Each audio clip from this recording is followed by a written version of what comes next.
Il y a eu une explosion. Je ne sais pas ce que c'est, mais de la fumée s'élève. Aujourd'hui, c'est le 11 Bahman, le 31 janvier.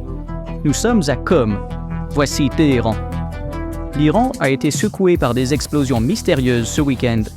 Des explosions auraient eu lieu dans 11 régions, de Téhéran à Tabriz et de Qom à Bandar Abbas.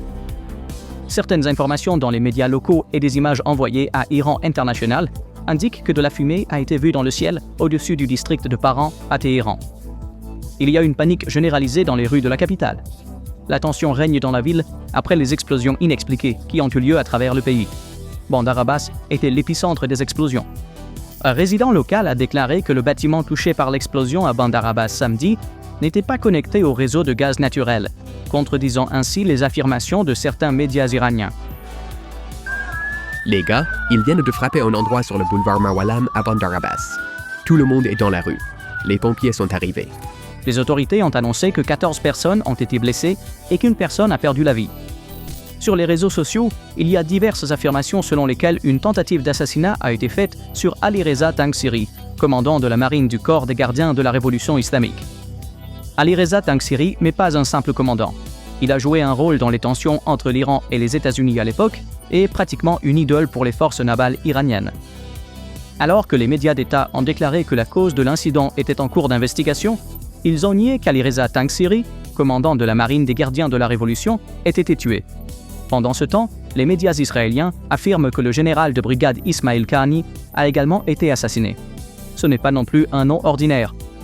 Kahani est le commandant de la force de Jérusalem, responsable des opérations spéciales. Le premier réflexe du régime est toujours basé sur le déni. Cependant, cette fois, l'effort de déni semble s'être transformé en un théâtre tragico-comique de fuite de gaz, selon des observateurs indépendants. Si vous croyez au récit officiel de l'Iran, samedi soir, l'infrastructure du pays a échoué simultanément dans 11 villes différentes en raison d'une chaîne de coïncidences qui défiait les lois de la physique. Téhéran, Karaj, Qom, Bandar Abbas, Ahvaz, Tabriz. Selon des rapports partagés sur les réseaux sociaux, dans ces centres stratégiques, distants de centaines de kilomètres, des conduites de gaz ont explosé, des transformateurs ont pris feu et des bâtiments se sont effondrés à la même minute. Cela est statistiquement impossible. Selon des experts militaires, il ne s'agit pas d'un accident, mais plutôt d'une opération de sabotage coordonnée. Les données brutes du terrain et les images fournies par des sources locales ont rapidement semé le doute sur l'explication de la fuite de gaz. Concentrons-nous sur le lieu de l'incident à Bandar Abbas. Le bâtiment touché n'est pas une résidence ordinaire ou une entreprise civile. Il est allégué qu'il s'agit d'un complexe avec le statut de maison sûre utilisé par l'échelon de commandement de la marine des gardiens de la révolution iranien. Les déclarations des résidents locaux et des sources familières avec la région confirment que le bâtiment où l'explosion s'est produite n'était même pas raccordé au réseau de gaz naturel. Le fait qu'une explosion de gaz se soit produite dans un bâtiment sans conduite de gaz est la preuve la plus claire de l'impréparation de la machine de désinformation paniquée du régime. Les images montrent que la moitié du bâtiment a été coupée comme par une intervention chirurgicale.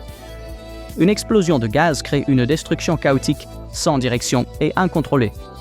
Cependant, le profil des dégâts que nous voyons ici indique un explosif dirigé de l'intérieur ou une munition de haute précision. Alors, qu'avons-nous vu dans le ciel? Ou plus important encore, qu'avons-nous pas vu? Aucune trace de missiles balistiques, aucune fumée d'interception de systèmes de défense aérienne ou bruit de moteurs à réaction n'ont été signalés dans le ciel au-dessus de Téhéran, Paran et Karaj.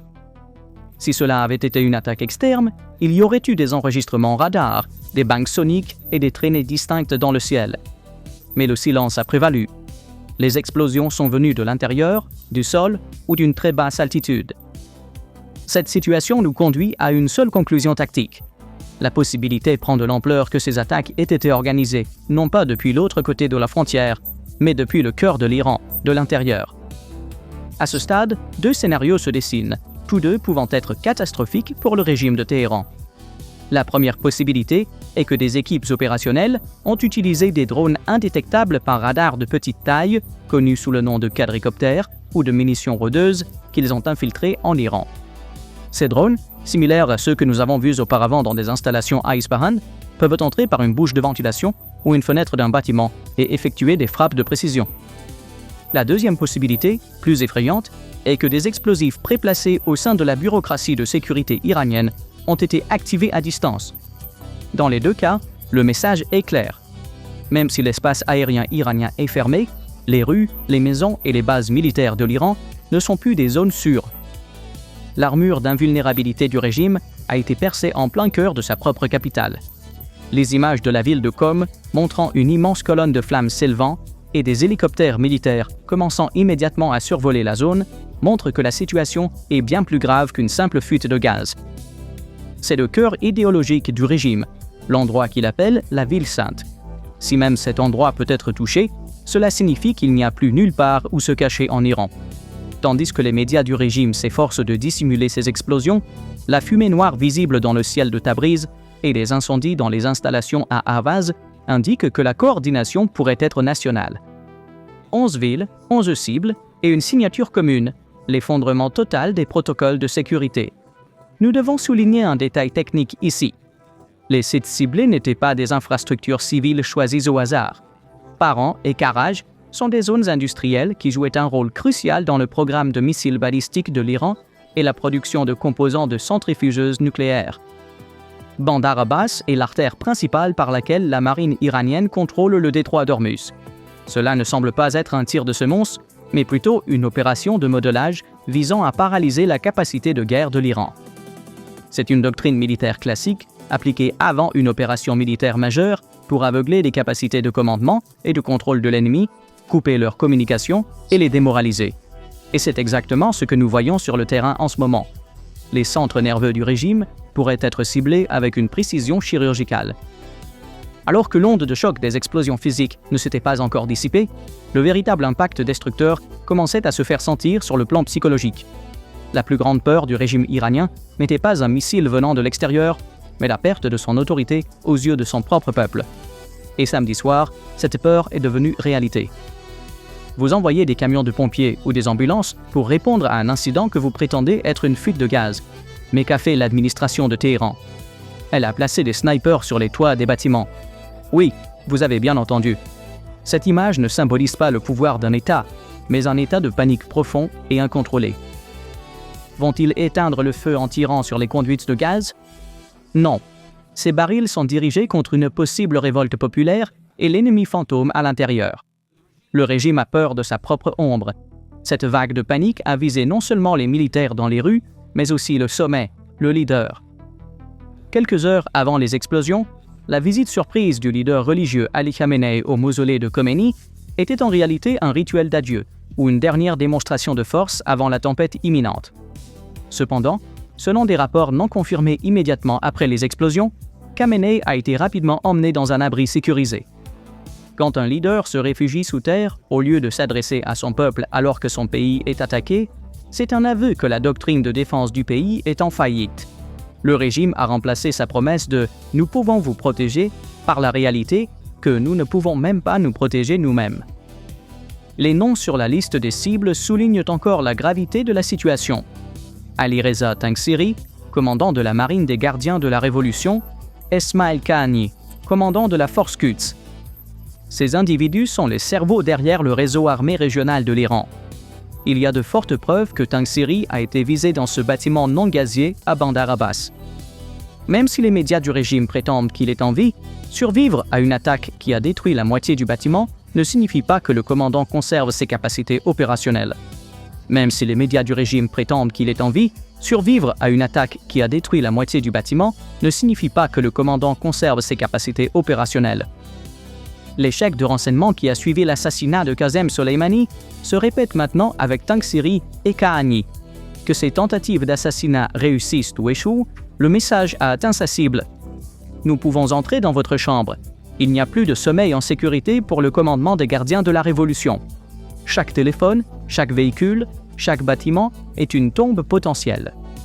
Cette psychologie anéantit une armée sans combat. Ce chaos interne provoque une fissure dans la structure institutionnelle des gardiens de la Révolution. Les forces d'élite du régime sont abattues dans le dos, alors qu'elles cherchent l'ennemi à la frontière. La confusion et la peur sur les visages des gardiens de la Révolution, patrouillant dans les rues, montrent que la chaîne de commandement s'est effondrée. Ne pas savoir qui est un ami et qui est un agent alimente la paranoïa dans la hiérarchie militaire. La question « qui est la taupe ?» résonne maintenant sur les murs de chaque quartier général à Téhéran. Ce climat de paranoïa ralentira les réflexes du régime et rendra impossible une défense coordonnée contre une éventuelle attaque américaine. Le front intérieur s'est effondré sans qu'une seule balle ne soit tirée de l'extérieur. La réaction des citoyens raconte une histoire complètement différente. L'attitude de ce jeune Iranien que nous avons vu dans les vidéos, regardant l'explosion depuis sa voiture en chantant, montre que la peur a cédé la place à l'indifférence, voire à un désir secret de l'effondrement du régime. Les gens rient du mensonge de la fuite de gaz. La machine de propagande du régime a complètement perdu sa crédibilité. La plus grande arme d'un État n'est pas ses missiles, mais la confiance de son peuple. À Téhéran, cette confiance s'est évaporée dans l'air avec la fumée samedi soir. Ce chaos à Téhéran n'est peut-être pas un incident isolé, mais plutôt la scène d'ouverture d'un scénario beaucoup plus vaste et mortel conçu à Washington. Selon des informations divulguées par le Wall Street Journal, un dossier actuellement sur le bureau du président Trump est appelé le Grand Plan. Ce plan, préparé conjointement par le Pentagone et la Maison-Blanche, implique non seulement des représailles symboliques, mais une campagne aérienne rapide et décisive visant à éliminer complètement la présence institutionnelle des gardiens de la révolution iranien et l'infrastructure nucléaire de l'Iran. L'aspect le plus frappant de cet encerclement stratégique s'est déroulé sur le front diplomatique. Un revirement silencieux mais sismique a eu lieu à Riyad. Rappelez-vous que l'Arabie Saoudite et les pays du Golfe assuraient l'Iran depuis des semaines qu'ils avaient fermé notre espace aérien aux attaques israéliennes ou américaines. Cependant, la diplomatie parle le langage du pouvoir et de l'argent. La visite soudaine du ministre saoudien de la Défense Khalid bin Salman à Washington et l'approbation immédiate de la vente d'un système de défense antimissile Patriot de 9 milliards de dollars ont changé l'équation du jour au lendemain. Les États-Unis ont acheté la neutralité des Saoudiens avec une garantie de sécurité d'1 milliard de dollars. Des déclarations récentes de Riyad ont décrit les gardiens de la révolution iranienne comme la menace principale pour la région.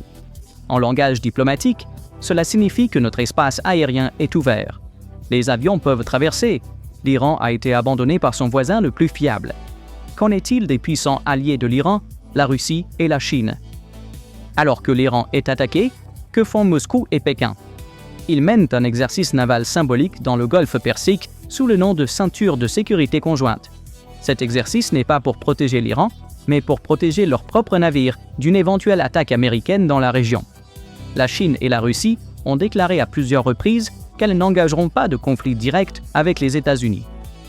Alors que les responsables iraniens se rendaient à Moscou pour implorer du soutien, la réponse de Poutine était claire. Soutien symbolique, oui. Intervention militaire, non.